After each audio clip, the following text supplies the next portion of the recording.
Hundreds of residents in the New South Wales Central West could be locked out of their homes for up to 4 days as river level peaks just before or just below a 70-year high. Lucy Gray has more.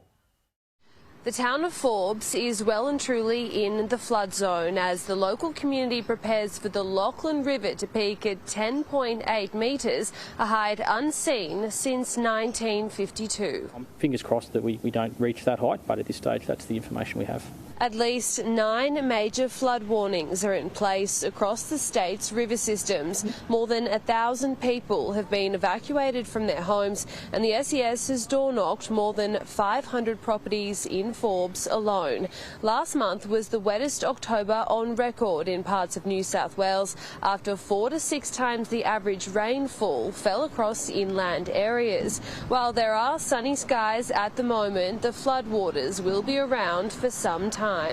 So whilst we are experiencing a reprieve in the weather, and in fact it's lovely to see some blue skies, the risk has not abated in relation to the amount of water that is in our river systems, passing through our communities and impacting on the daily lives of communities right across New South Wales. SES volunteers rescued a pregnant woman on Friday whose water had broken after her home was cut off by rising water. She and her midwife were transported safely across flooded waterways to hospital. Authorities advise everyone must heed the warnings. People have become a little bit complacent, and I don't think they realise how serious this flood was. We tried to warn them, but some people, doesn't matter how many warnings you give, they think that they know best. It's not just people who are struggling. And we found stock that are swimming up against a fence. There was quite a number of stock that were in trouble. And I don't think it's neglect on the farmers' part. I think it's absolute shock.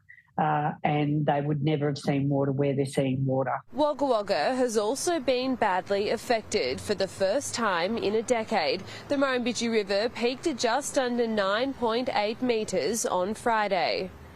I've just been walking along the levee now, and it is a huge volume of water and a very, very fast-flowing current.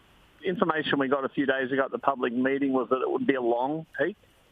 So for people who are evacuating to expect possibly not to get back in for 3 or 4 days. The New South Wales Premier has travelled to Forbes to announce the rollout of joint rural assistance grants of up to $25,000 for flood-affected primary producers.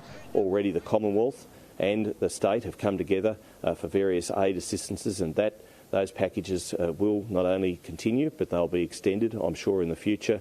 The State Emergency Service is working with Resilience New South Wales and welfare coordinators to make sure communities understand what support is available to them once they're given the all clear to return home.